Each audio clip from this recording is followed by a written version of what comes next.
20. 박 대통령의 논산훈련병 호출. 나는 1971년 1월 17일 군입대를 위해 논산 연모대를 향해 떠났다. 그리고 29연대 8중대 1소대에서 훈련 도중 훈련 기간이 끝날 무렵인 3월 6일 논산 훈련소장 정봉욱 소장의 부름을 받아 훈련 소장실로 불러갔다. 자네가 훈련병 허경영인가?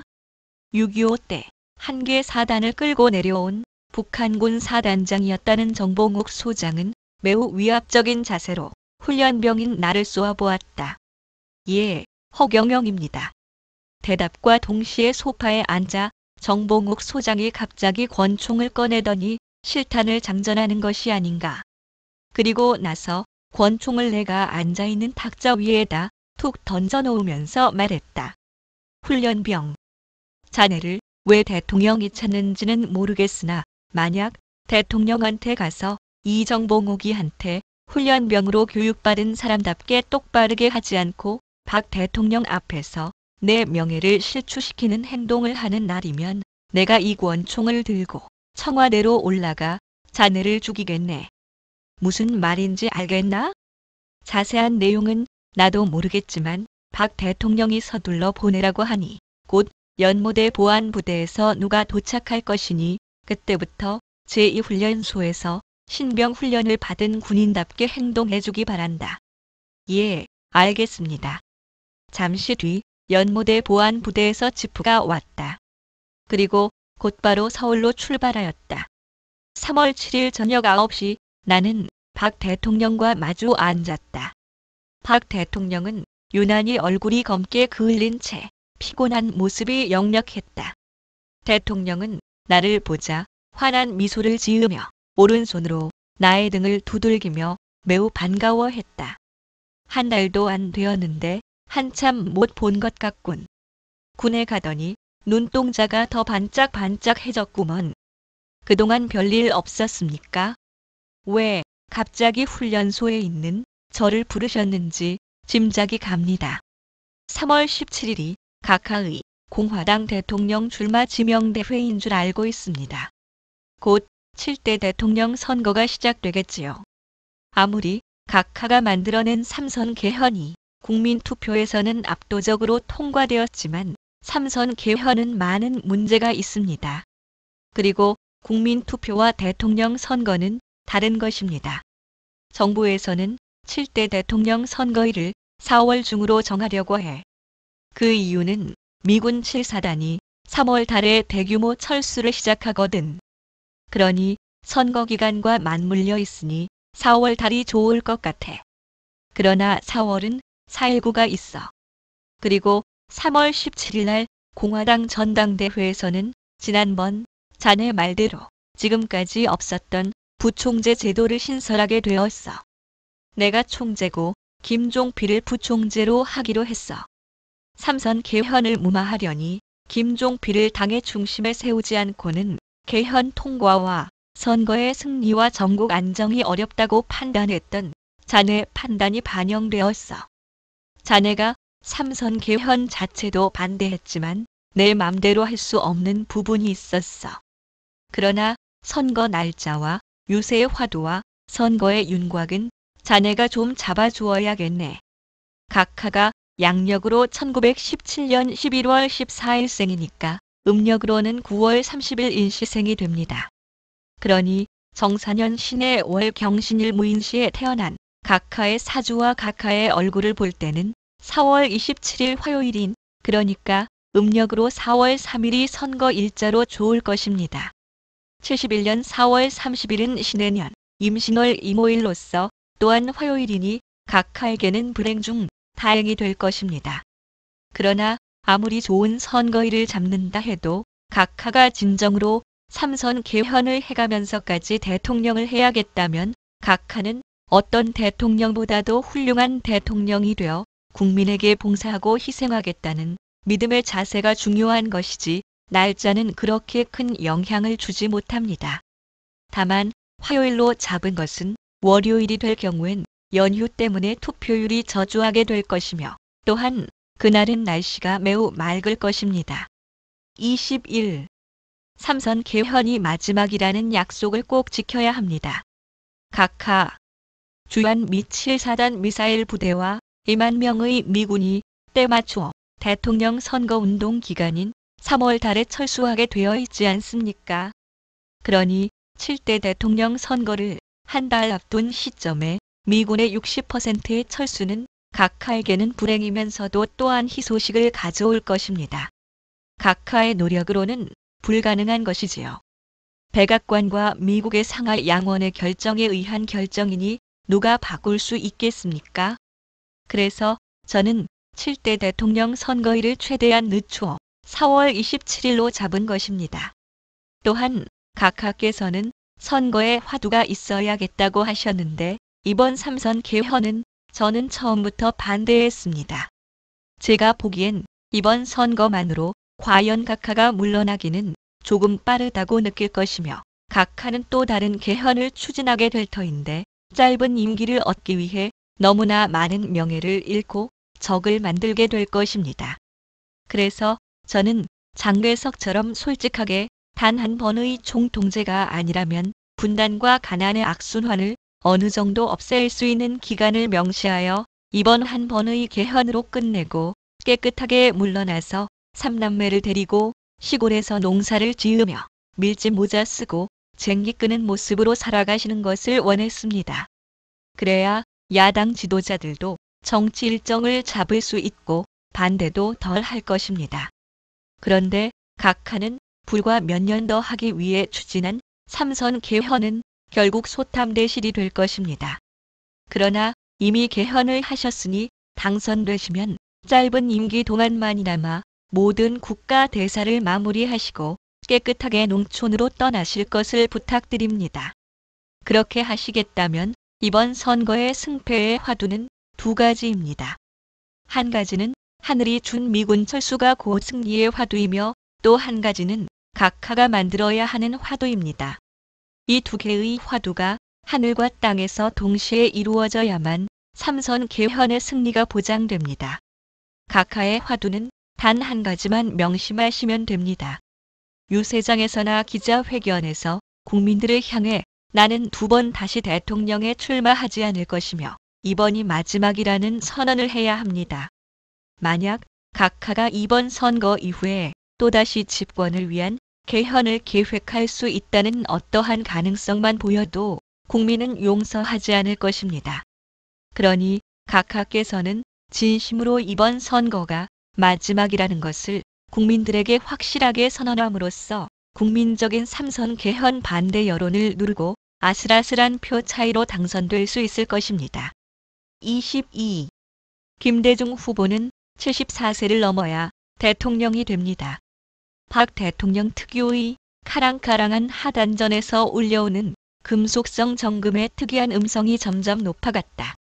최근에 3군데의 정보조사에서 보면 내가 떨어지는 거로 나와 있네. 국민의 여론을 신속히 바꾸지 못한다면 나는 선거에서 떨어질 거야. 미군이 완전 철수를 목표로 7사단을 모두 철수시키는데 김대중 후보는 향토 예비군을 없애겠다고 하니 그래도 국민들은 예비군 훈련을 받지 않으려고 김대중 후보를 찍겠다는 거야. 그뿐인가. 김대중 후보의 나이가 아직 46세인데 군대를 통솔해본 경험은커녕 나이로 봐도 너무 어리지 않은가? 설상가상으로 김대중 후보는 밥만 먹고 잠만 자면 유세를 하는데 나는 대통령 직무를 봐가면서 선거운동을 해야 하니 도저히 그 사람만큼 국민을 만날 시간이 없네. 이번 선거는 8대 국회의원 선거와 맞물려 있어. 대통령 선거에만 이겨도 안 되는 입장이 아니겠는가? 청와대 윤주영 대변인과 김성진 부대변인이 만들어주는 원고로는 연설 때 별로 국민들의 반응이 시원찮아. 지난번 각하한테 말씀드린 적이 있습니다. 먼저 각하가 당선될 수 있는 숙명적인 3가지 이유를 말씀드리겠습니다. 첫째, 삼선 개헌 시점에 미국의 닉슨은 2만 명의 미 7사단 병력을 철수를 시작했습니다. 이것은 하늘이 각하를 돕고 있다는 증거입니다. 그리고 두 번째는 김대중 후보는 74세가 넘어야 대통령이 되는 얼굴을 가지고 있습니다.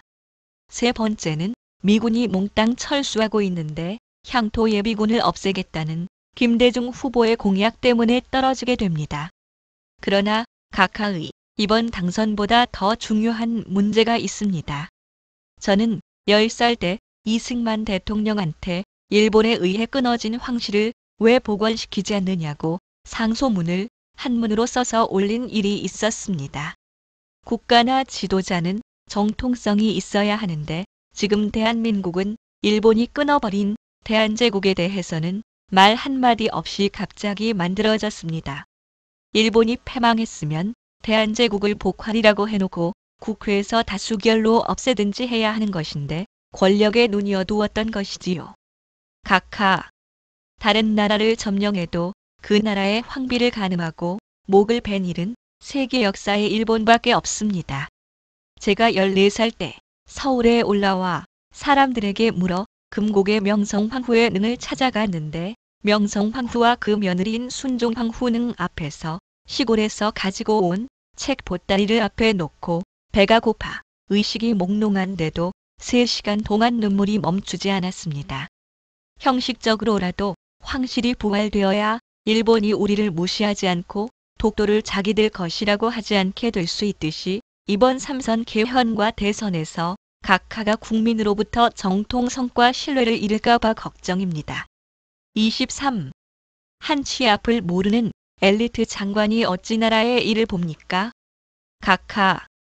김대중 후보의 이름에는 이상한 암시가 되어 있습니다. 지난번 말씀한 일이 있듯이 저는 초등학교 때 주역과 사서 삼경 등 30여 권의 예언서와 한문 서적을 배우고 야간 중학교 때 8만 대장경을 모두 배우고 야간 고등학교 때 기독교 성경을 모두 배운 뒤 야간 대학 때 53가지의 전 세계 종교 경전들을 모두 배우고 법학, 신학, 행정학, 경제학을 전공했으며 삼성 이병철 회장의 양아들이 되어 실제 한국 최대 그룹의 운영을 맡아 노조가 없도록 특수한 비결로 관리해왔습니다. 비록 제 나이가 어리긴 하지만 미래 예측은 한 번도 틀린 적이 없습니다. 그러나 저 역시 미국의 유엔 본부를 판문점으로 옮겨와서 미래의 한반도의 통일을 이루며 아시아 연방의 통일과 나아가 유엔을 세계 평화와 기아 해결의 세계적 본부로 만드는 지도자가 되기 위해 동서양의 모든 경전과 도덕, 철학, 문학, 과학을 이해하고 지키면서도 매일 아침에 출근할 때는 월요일은 어둠을 밝혀주는 달처럼 봉사를 하며 살고 화요일은 열정적으로 일하며 살고 수요일은 물과 같이 겸손하게 살고 목요일은 나무의 자연에 감사하며 살고 금요일은 금욕하며 살고 토요일은 씨를 하나 뿌리면 100배 보답하는 흙의 고마움을 생각하며 남에게 은혜를 베풀며 살려고 노력해왔습니다. 그러한 제가 구시대적인 예언이나 하고 있다고 생각하실지 모르지만 미래의 컴퓨터 세계는 천지조화와 천문지리를 꿰뚫는 선지자, 선구자, 선각자를 동시에 겸비한 완벽한 천재정치인이 하는 천재정치가 아니고서는 이 나라와 세계를 바꿀 수 없습니다. 동양에서 최초로 노벨상을 받은 인도의 시성 타고르가 왜 21세기 동방의 코리아에서 동방의 등불이 나타날 때 비로소 세계 평화가 이루어진다고 했겠습니까? 그것은 마치 IQ 430인 저를 두고 한 예언 같습니다. 이미 미국의 하버드 대학과 미 육군 사관학교 등에서는 동양의 주역 등을 교양 과목으로 가르치고 전 세계 항공모함은 음력을 씁니다. 미국의 나사가 금요일 날 인공위성 발사를 피하는 이유는 주역의 오행을 따르기 때문입니다. 주역의 오행인 화, 수, 목, 금, 토는 바꾸어 말하면 만물 형성의 원리로서 태양이 달보다 400배가 크면서도 지구에서 달의 거리보다 정확하게 400배나 멀리 있다 보니 계기 일식과 금한 일식 때 달의 크기와 태양의 크기가 일치합니다. 지구의 자전 속도인 시속 1609km에서 공전 속도인 시속 10만 7160km가 더해져서 발생하는 엄청난 원심력을 중력으로 눌러줌으로써 980타인이라는 인력으로 우리가 걸어 다닐 수 있는 것은 기적 그 자체입니다. 우주는 북극성을 중심으로 돌고 태양계는 지구보다 300만 배나 큰 태양을 중심으로 돌고 전자는 양자를 중심으로 도는 이 모든 천지조화를 한치의 오차도 없이 운행되게 만든 절대자는 이 오행을 둠으로써 세상 만물을 자동으로 관리하게 있는 것이지요. 즉, 금요일 우주선을 발사할 경우 태양과 달과 금성 사이에서 대기권의 압력이 가장 높아 우주선의 대기권 진입이 어려워지기 때문입니다. 우주선을 쏘는데도 이미 서양 과학자들은 주역의 오행을 이용하고 있습니다. 아침에는 굴뚝 연기가 곧바로 올라가고 저녁에는 옆으로 퍼지는 것도 밀물과 썰물도 결국 달과 태양과 다섯 오행, 5개의 별의 움직임 때문입니다. 얼마 전 저의 양아버지가 현 정부의 어떤 유력한 장관을 소개시켜 주시면서 꼭 그 사람의 부탁을 딱 한 번만 들어주라는 것입니다. 그래서 그 장관의 집에 갔더니 저녁 식사를 한 뒤 저에게 자기 딸이 이번에 대학 시험을 치는데 자기와 부인 그리고 아들이 모두 서울대학을 나왔는데 이 딸아이가 성적이 좋지 않아 가족회의에서 이화여대로 결정을 보았는데 유일하게 서울대학을 못 가는 딸아이가 가슴 아파서 무슨 대책이 없을까 해서 걱정하던 참에 평소 저희 아버지인 이 회장을 잘 알다 보니 어린 저의 자랑을 많이 들었다는 것입니다. 서울대와 미국 하버드 대학을 나온 장관도 자기 가정의 일 하나를 해결 못하며 한치 앞을 모른다는 사실입니다. 공부를 다 시킨 후에도 아무리 자식을 성공시켜 놔도 며느리나 사위 한 번 잘못 만나면 그 가정은 끝나는 것입니다. 그런데 사람 얼굴 하나를 제대로 볼 줄 모른다는 것이 얼마나 무서운 것인지 사람들은 예사로 생각합니다. 이승만 대통령이 이기봉 하나 잘못 만남으로써 4.19를 만났습니다. 그러나 그 반대로 유방은 장자방을, 유현덕은 제갈 공명을, 바보온달은 평강공주를 만남으로써 뜻을 이루었습니다. 자기 운전기사로 채용해야 할 사람을 부통령을 시킨다면 어찌 되겠습니까? 핸들이 둥글다고 핸들을 타이어로 사용하면 되겠습니까?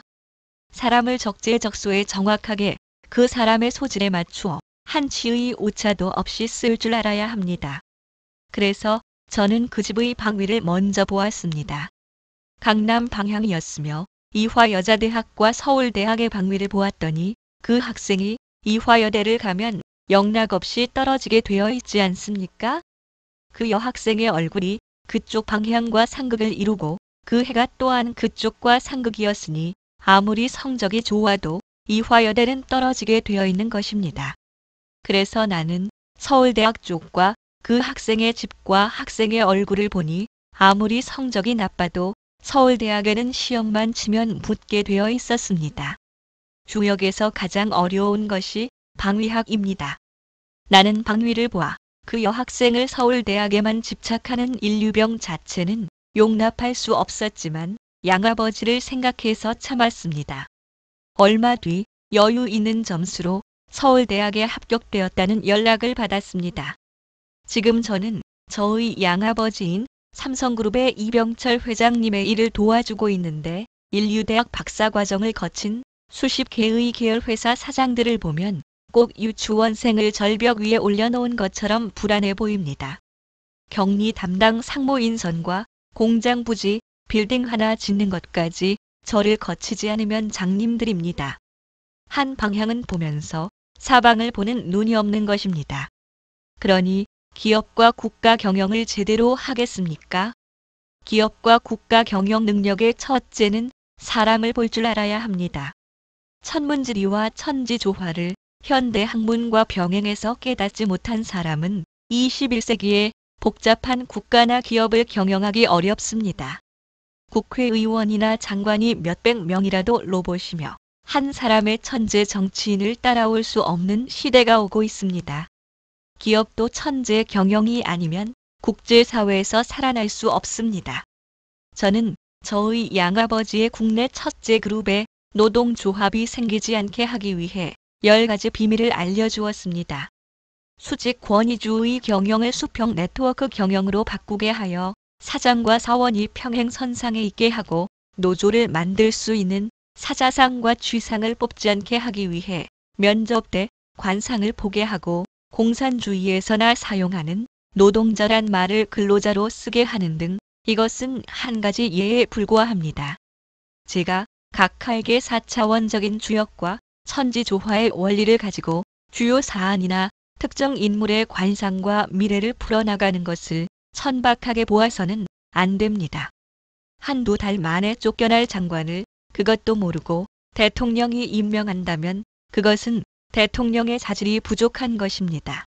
그러므로 국가의 운명을 바꿀 지도자는 사람의 얼굴과 마음을 읽을 수 있는 미래를 보는 해안이 열려 있어야 합니다. 이미 소련과 미국은 초심리 현상을 무기로 연구하고 있습니다. 24. 김대중 후보의 이름이 한글 한문 영문이 각각 15획이니 15대 대통령이 됩니다. 김대중 후보의 관상과 이름에는 그분이 지금 46세인데 앞으로 74세가 넘어야 대통령이 된다는 특수한 암시가 있습니다. 1300년 전의 정감여록에 이 땅에 향후 200년간의 대통령들이 예언되어 있지만 5대 윤보선과 10대 15대 등 5중립수인 과도기적 중립정부의 대통령은 예언되어 있지 않습니다. 이럴 때는 그 사람의 얼굴과 이름과 각종 특징을 참고하면 알 수 있는 것입니다. 김대중 후보의 얼굴과 이름에 그 암시가 되어 있습니다. 한글로 김대중을 써보면 김은 5획입니다.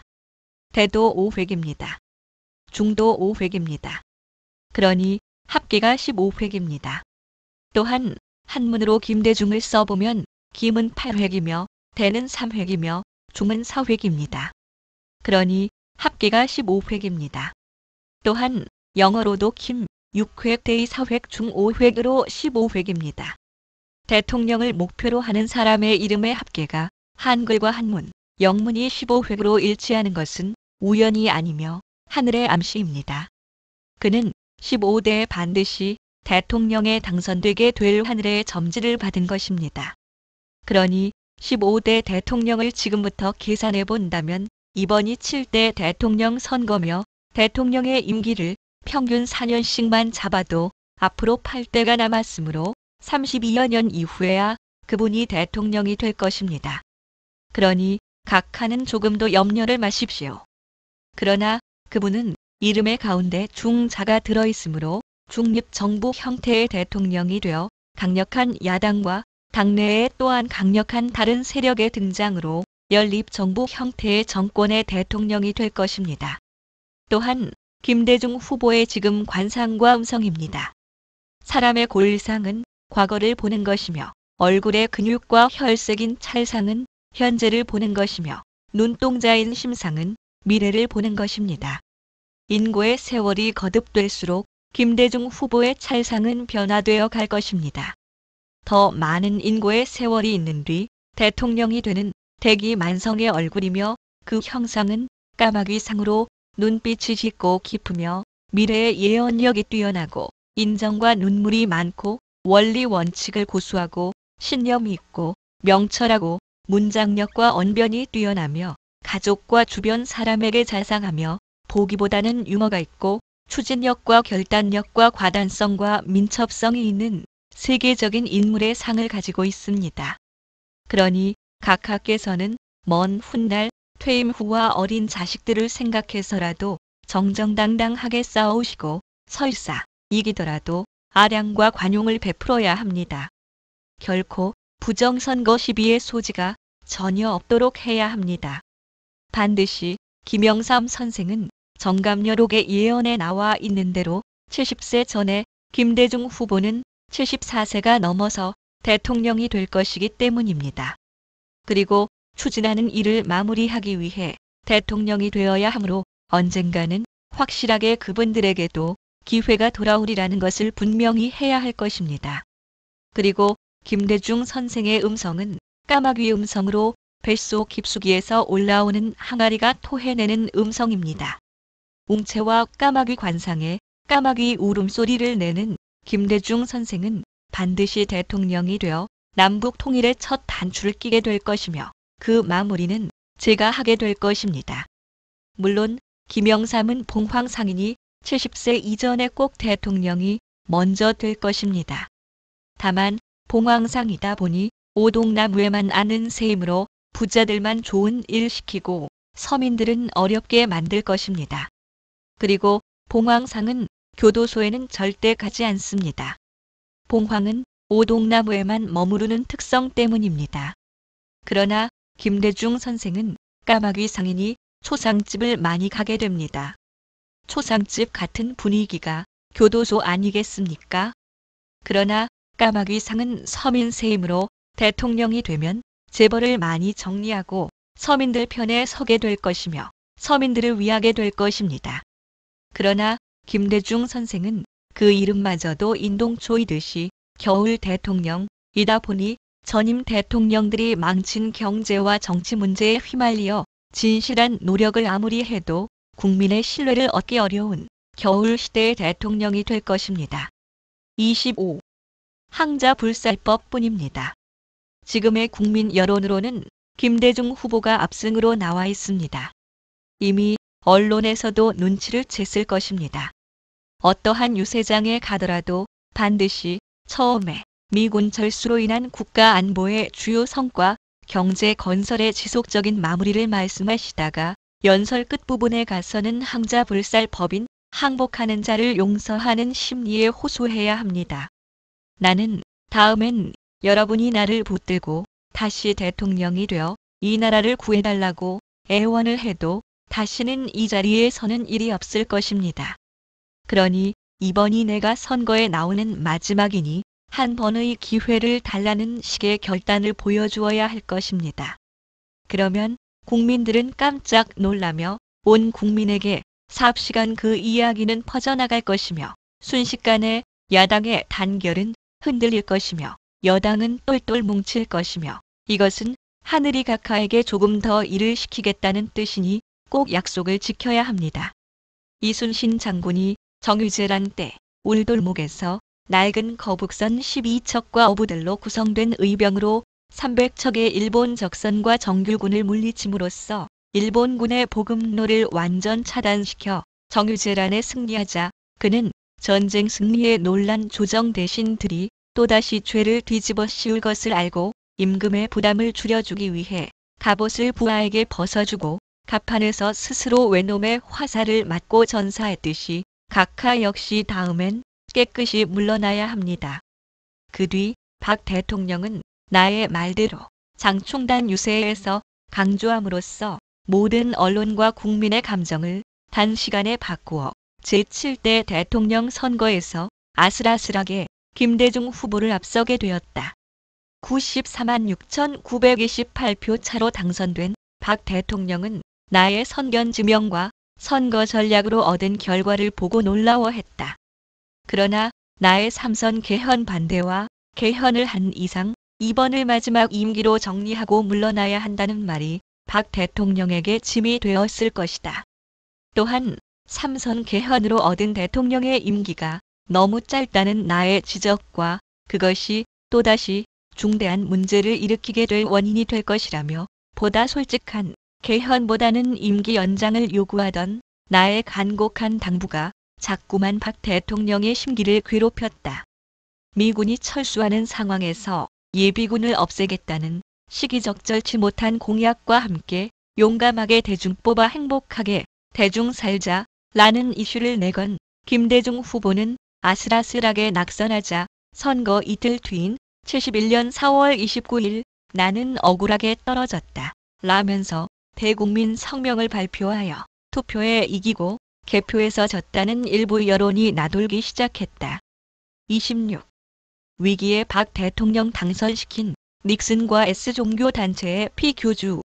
논산훈련소 신병 교육을 마친 나는 군 경험을 쌓기 위해 보병으로 최전방의 병사들과 지내보고 싶어 전방으로 가기를 원했으나 청와대 부근에 있는 옛 방첩대 본부로 발령을 받아 군복이 아닌 사복을 입고 머리를 기른 채 특수 임무를 맡아 언제든지 박 대통령이 부르면 달려올 수 있는 위치에 있게 되었다.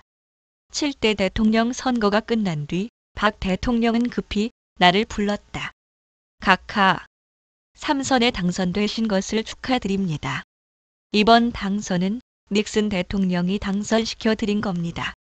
대통령 선거운동 기간인 3월에 때 맞추어 미 7사단 미사일 부대와 2만 명의 미군 철수가 시작되지 않았다면 아마 각하는 250만 표 차이로 김대중 후보에게 낙선했을 겁니다. 남북 휴전 상태에서 전체 미군 3만 2천 명 중에 2만 명을 철수시켰으니 국민의 불안이 극에 달한 것이 선거에 영향을 주었습니다. 그것도 있지만 그것만이 아니었어. 내가 5.16 혁명을 일으킨 그때 사형 집행을 기다리고 있던 S종교단체의 피교주가 있었지. 그 사람은 혁명 때문에 그날 죽지 않고 살게 되고 내가 조사를 해봤더니 다른 종교단체의 모함을 많이 받은 것 같아 감형을 해준 일이 있었는데 내가 이번에 위험한 것을 알고 그 교주의 신도가 단체로 생활하던 곳에서 상당한 표가 나를 찍은 바람에 94만 표를 앞설 수 있었던 거야. 그러니 그때 내가 그 사람을 살려주지 않았다면 내가 이번에 물러날 뻔했지. 자네만 알고 있네. 자네는 미군이 얼마나 더 철수할 것으로 보나? 닉슨은 어려서부터 여러 어려움을 극복하며 원리 원칙을 한치도 벗어나지 않은 신념의 인물로서 법률가로서 정치인으로서 대통령이 되기까지 그분은 너무나 인간적인 정치인입니다. 케네디와 닉슨은 모든 민족의 공존을 인정하는 철저한 동서 화해주의자입니다. 그것이 아마 미국을 움직이는 방위 산업체인 우월 민주주의자들의 표적이 될 수 있는 것이 문제입니다. 닉슨도 케네디처럼 위험합니다. 아이젠하워와 존슨은 미국의 방위 산업 재벌들의 눈에 미움을 사지는 않았습니다. 그래서 그들은 지역 분쟁과 긴장을 고조시키며 미국의 방위 산업을 철저히 배를 불리게 해주는 정책을 폈습니다. 존슨은 대통령이 되자마자 월맹을 폭격하여 월남전을 확장했습니다. 그런데 평화주의자요 원리 원칙주의자인 닉슨은 방위 산업체의 도움을 완강히 거절한 채 홀로 대통령이 되었습니다. 27. 박 대통령과 닉슨, 케네디의 공통 숙명. 냉전을 종식시키기 위해 중국과 수교를 하며 1969년 7월 괌의 닉슨 독트린에서 보듯이 아시아인의 안보는 아시아인의 손으로라는 말에 의한 미 제7사단 2만 명의 주한미군의 철수야말로 닉슨이 머지않아 월남에서도 손을 뗀다는 결론을 얻을 수 있게 했습니다. 이런 정책은 케네디의 정책과 똑같습니다. 그러니 미국의 무기업자들은 케네디처럼 닉슨을 죽이거나 사임시키지 않으면 안 되게 되어 있습니다. 아마 머지않아 닉슨의 관상으로 보아 죽음을 면할 것 같고 결국 CIA와 방위 산업체들에 의해 닉슨의 대통령직은 탄핵되고 말 것입니다. 그러니 각하께서는 미국 내의 군수업자들이 그냥 있지 않을 테고 지금의 미군 철수 분위기는 오히려 각하의 3선 개헌과 국가 개혁에 힘을 실어주는 계기가 될 것입니다.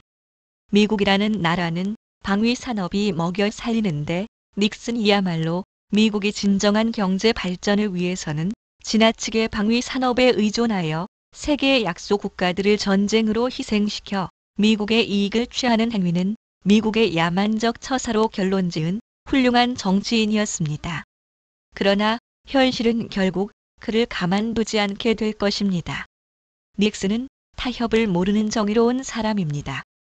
눈을 자세히 보니 방위 재벌들은 결국 닉슨을 제거하고 다음 새로운 로봇 대통령을 탄생시키고 말 것입니다. 닉슨은 타협이 없습니다.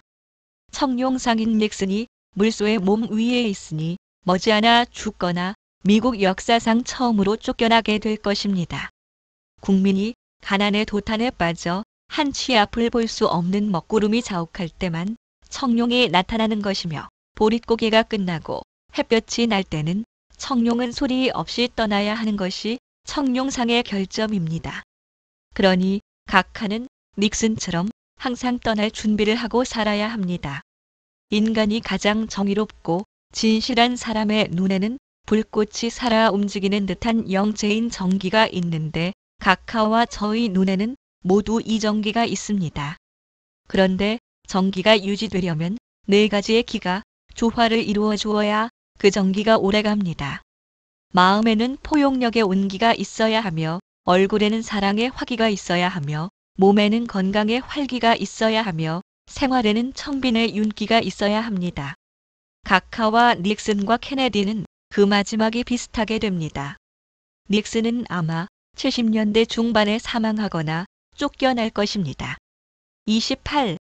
삼성은 세계의 별이므로 설탕과 섬유, 반도체와 같이 작은 제품을 주력 사업으로 해야 성공하며 현대는 용, 왕, 과호랑, 견이라는 뜻이므로 조선이나 자동차 같은 큰 제품을 해야 성공합니다. 자네 말을 들으니 옛날 생각이 하나 떠오르는군. 내가 1961년 4월 초 6명의 후배들을 데리고 혁명을 하기 직전 혁명거사 날의 결정의 자문을 구해보자면서 매달리는 후배들의 권유에 못 이겨 동대문 운동장 부근에 있는 지창용이라는 당대의 관상가를 찾아간 일이 있었어. 물론 허름한 작업복으로 위장을 하고 갔지. 그런데 그 친구, 내가 데리고 간 사복을 입은 대령급들을 보고 6명에게 모두 곧 장관이 될 사람이라고 하는 게 아니겠나. 그래서 내가 무얼 보고 그러느냐고 시치미를 뗀 채 꾸지람을 했더니 얼굴에 이미 상서로운 벼슬 기운이 가득 깃들어 있다는 것이 아니겠나. 나는 속으로 너무나 깜짝 놀랐지.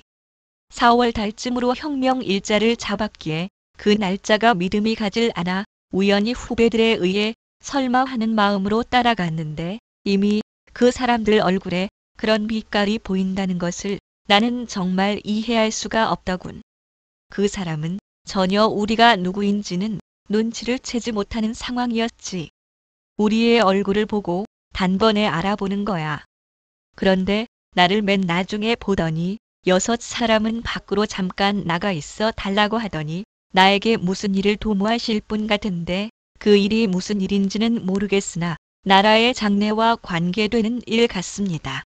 그런데 선생은 그날을 4월쯤으로 잡아놓은 것 같은데 5월 중순경으로 하시면 반드시 성공하실 겁니다. 라고 말을 하더군. 나는 그때 4월 혁명 계획을 다시 의논해서 5월 16일로 잡았어네. 아까 자네 말에 마음이 얼굴에 나타난다고 했는데 우리가 먹고 있는 마음을 그분이 소상하게 알고 있는 데다가 우리가 앞으로 맡을 벼슬까지 얼굴에 나타난다는 것을 볼 때 참으로 사람은 마음과 행동에 신중을 기해야 한다는 것을 새삼 깨달은 일이 있었지. 하늘을 속일 수는 없는 것이야. 그렇습니다. 각하. 영화 화면에 입력된 사진이 나타나듯 사람의 마음과 행동은 신의 섭리에 의해 모두 얼굴에 기록됩니다. 3년 이내 죽을 사람은 눈 아래와 코 주변의 색깔에 나타나 있지만 3개월 이내에 죽을 사람은 이미 눈동자에 나타나 있는 것을 보면 하늘은 참으로 속일 수 없는 것입니다. 각종 사고로 죽는 사람들이 자기도 모르게 책상 서랍과 주변 정리를 하는 것도 결코 우연이 아닌 것입니다. 그래서 한 달 이상 비행기를 여러 번 타고 해외를 다녀올 일이 있는 재벌들이 저에게 식사하자면서 각하를 괴롭히는 것도 제게 그들의 눈동자를 봐 달라는 것이지요. 지진이 나서 사람이 아무리 죽어도 동물은 죽지 않고 미리 피하며 침몰하게 될 배를 쥐들은 미리 알고 피하는 것을 보면 사람은 욕심에 가려서 미래 보는 법을 망각해 버린 것입니다. 각하. 사람은 눈이 관상의 90%를 차지합니다. 각하가 5.16 혁명을 하기 전에 지창용 씨에게 들켜버린 것입니다. 각하의 눈동자에는 혁명의 기운이 들어있었는데 그것은 이미 마음에 들어있었기에 지창용 선생이 그것을 볼 수 있었던 것입니다. 그래서 어떤 잘못을 저지른 아이는 부모와 눈동자를 마주치지 않으려 하는 것이며 남을 위해 모든 것을 바치겠다는 사람에게만 하늘에서 눈동자의 불꽃 같은 영체를 주는 것입니다. 가장 최상의 눈은 감춘 듯하나 어둡지 않아야 하고 장이불에 편안한 듯 하나 어리석지 않아야 하고 아니 부루 빛난 듯 하나 드러나지 않아야 하고 발이 불로 맑은 듯 하나 마르지 않아야 하고 청이 불고 온화한 듯 하나 힘이 없지 않아야 하고 화이불리악 성난 듯 하나 미워하지 않아야 하고 노이불쟁 강한 듯 하나 고독해 보이지 않아야 합니다. 강희부고 자네를 나에게 소개시켜 주신 자네 양아버지이신 이병철 회장님은 무슨 상이신가? 각하. 이 회장님은 원숭이 상이십니다. 원숭이는 작은 제품을 만드는 사업을 해야 성공하기에 사람의 손에 잘 잡히지 않는 사람의 손톱만큼이나 작은 반도체 사업을 건의했던 것입니다. 또한 삼성은 세계의 별이라는 뜻으로 설탕 섬유 반도체 사업을 해야 합니다. 그렇지만 삼성이 크게 발전하려면 반도체가 필요합니다. 삼성은 상호 자체도 세계의 별이므로 별이 얼마나 작게 보입니까? 그러나 실제 그 가까이 가보면 별은 엄청나게 큽니다. 반도체도 작지만 그 속에 엄청난 세계가 들어 있습니다. 그러니 이 회장님의 관상과 삼성의 이름에 맞는 사업은 작은 제품이므로 저는 반도체 중에서도 일본이 하고 있는 비메모리가 아닌 메모리 반도체 사업의 필요성을 이야기 중에 있습니다. 그때 바다 건너 일본이 비메모리 반도체를 만들고 있었기에 경쟁을 피하기 위해서는 메모리 반도체를 하자고 했습니다. 삼성은 조선이나 자동차 등을 하면 피해를 보게 되어 있는데도 이 회장님은 그런 사업을 추진하시다가 제가 반도체 사업을 제의하고 있습니다. 그래서 원숭이 상에 맞는 삼성의 경영 방침으로 첫째, 수직적 권위주의 경영체제를 수평적 네트워크 경영체제로 바꾸어 경영의 평등과 결과의 복지를 실현하여 사장에서 말단 근로자까지 평등하게 직책만 다를 뿐 완전 능력과 책임 체제로 바꾸어 노조가 발생할 근원을 없앴습니다. 경쟁의 평등이란 것은 어떤 근로자나 경영자이든 똑같은 인사 고가에 의해 공부하고 평가받을 수 있는 기회를 공정하게 제공하는 것입니다. 그리고 그 결과에서 뒤처진다 하더라도 복지로서 모든 사원을 보호해 줌으로써 공동체 화합을 실현한다는 것입니다. 그리고 두 번째, 경영 외적으로는 신입사원 선발 자체도 임원이 개입하지 않는 철저한 인사위원회 채용 시스템에 의해 선발하여 정삼각형의 삼변등가 원칙에 의한 책임과 권위와 의무가 어느 쪽으로도 기울어짐이 없이 사장에서부터 모든 사원에게 공정하고 공평하게 적용되게 했으며 특히 제가 관상을 보게 했는데 노조를 만들 수 있는 사자상과 쥐상을 뽑지 않게 함으로써 앞으로도 세계에서 유일하게 노조가 없는 그룹으로 남게 될 것입니다. 그리고 세 번째, 목계 경영전법을 세계에서 처음으로 시도하게 했습니다. 10가지 정도의 경영 비책을 삼성에 적용시켰지만 이 세 가지는 매우 중요한 것입니다. 목계전법이 뭔가? 내가 군사 전략가인데 처음 듣는 말이군. 각하. 목계전법이란 나무목자에 닭개자로서 나무로 만든 닭이란 뜻입니다. 그러니까 현대 정주영 회장은 물소상인데다가 현대라는 이름까지도 왕은 용이고 견은 호랑이이므로 큰 제품, 즉 자동차나 조선소, 중공업 등 큰 제품의 사업을 해야만 성공을 하며 반도체 같은 작은 사업을 하기 시작하면 그때부터 망하게 되는 것입니다. 물소상인 정주영 회장은 대호전법을 써야 하는 대신 원숭이 상인 이병철 회장은 설탕이나 섬유 반도체와 같이 작은 사업을 해야 하므로 목계전법을 써야 한다는 것입니다. 정주영 회장은 수직적 권위주의 경영을 함으로써 앞으로 노조 때문에 엄청난 피해를 장기적으로 보게 될 것입니다.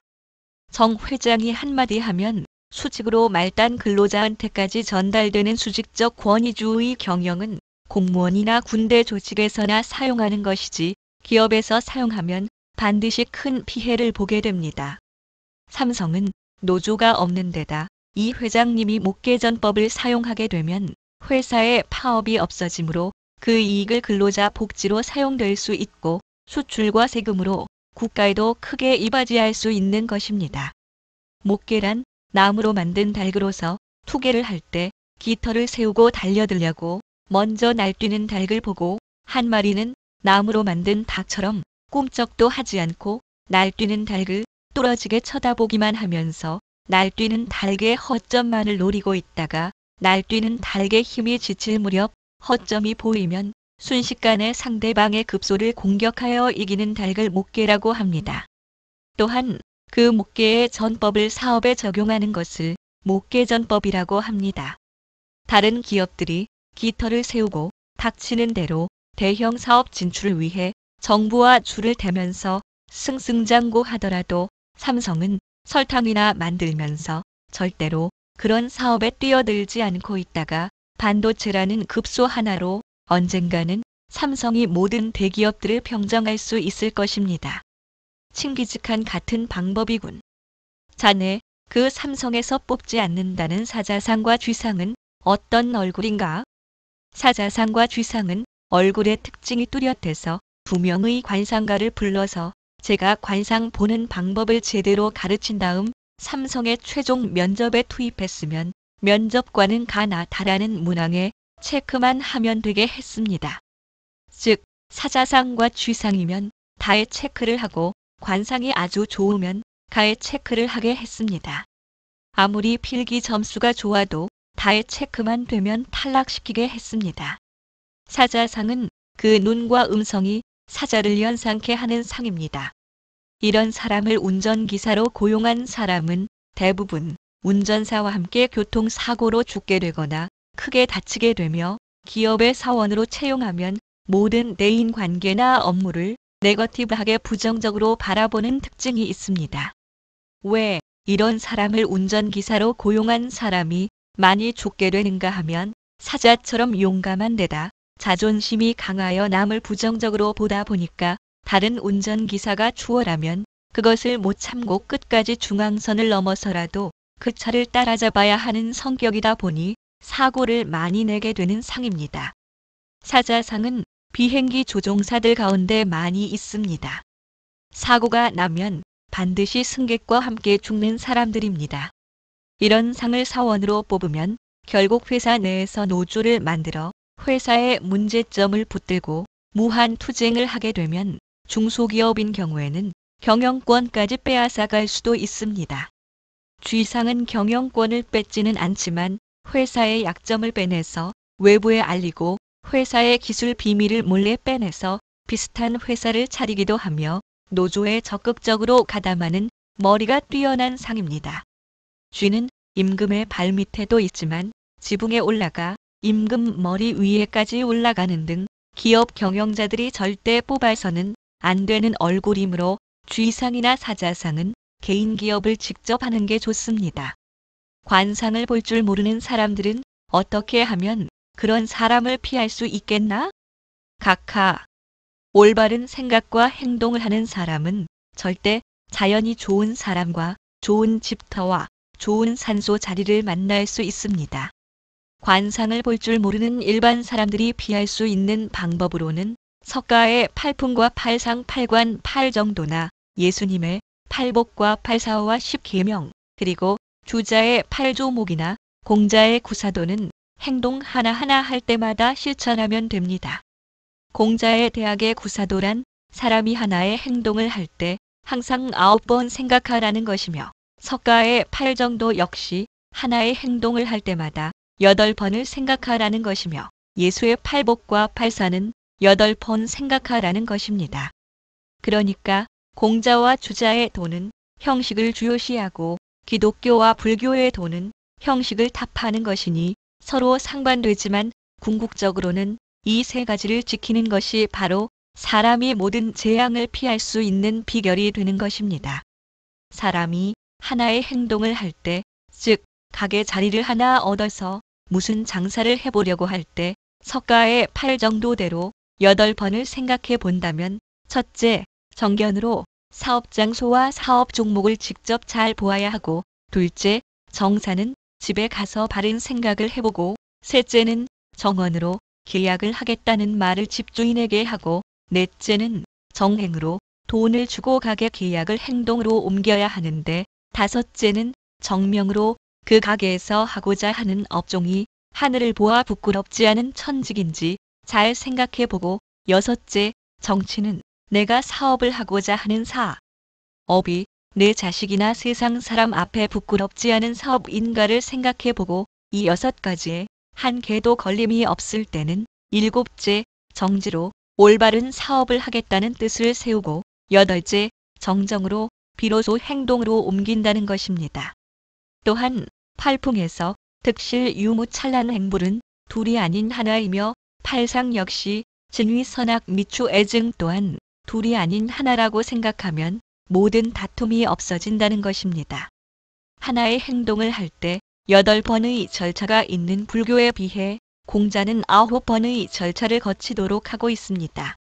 공자는 첫째, 시사명으로 만물을 바라볼 때 항상 밝게 보고, 둘째, 청사총으로 남의 소리를 총명하게 듣고, 셋째, 언사총으로 말은 중심이 있게 하고, 넷째, 행사공으로 행동은 공손하게 하고, 다섯째, 사사경으로 사업을 할 때는 하늘을 공경해야 망하지 않고, 여섯째, 색사운으로 여자를 따뜻하게 대하고, 일곱째, 의사문으로 의심스러운 것은 물어보고, 여덟째, 분산안으로 분한 마음을 가지면 재앙이 오므로 분한 마음을 버리며, 아홉째, 득사이로 얻는 것이 있을 때는 옳고 그른가를 생각해보고 취하라는 이 9가지를 하나의 행동을 할 때마다 생각하고 실천하면 결코 피해를 보지 않는다는 것입니다. 10계명 중에서 4번째까지는 다른 신과 우상을 섬기지 말고 하나님을 망령되이 일컫지 말고 안식일을 지키라는 하나님에 대한 율례이며, 5번째부터 10번째까지는 인간관계에 대한 원칙을 말하는 계율로서, 5째 부모에 대한 불효가 가장 큰 죄이며, 그 다음에 살인죄이며, 그 다음으로 가벼운 죄가 간음죄, 그 다음이 도적질, 그 다음이 거짓말, 그 다음이 마음으로 짓는 죄인 남의 것을 탐하는 것입니다. 주자의 8조목 역시 경물치지 성의 정심 수신 세가치국 평천 역시 순서대로 살아야 한다는 같은 뜻입니다. 각하 젊은 김영삼과 김대중 총재는 정치는 잘하든 못하든 사심이 없는 특수한 보수 기질을 가진 마음을 비운 정치인들입니다. 각하 정치적인 부침을 하더라도 반드시 그분들의 장래를 부정적으로 보아서는 안 될 것입니다. 그분들은 70세 전으로 반드시 대통령이 될 분들임을 명심하셔야 합니다. 박 대통령은 진지하게 고개를 끄덕이며 종이에 몇 가지 메모를 했다. 아, 자네 말만 들으면 내 가슴이 너무나 시원해. 아참, 오늘 내가 자네를 만나려고 한 것은 내일부로 중대한 발표를 하려고 하네. 내가 삼선 개헌으로 대통령이 되다 보니 학생들이 가만히 있질 않아. 그래서 교육법을 개정하기로 했어. 그와 동시에 125명의 학생 주동자 제적과 교련 거부 학생 1075명의 강제 징집과 40개 서클을 해체하는 등의 교육법 개정 특별 발표를 내일 날짜로 하게 되었어. 자네는 이 조치를 어떻게 생각하나?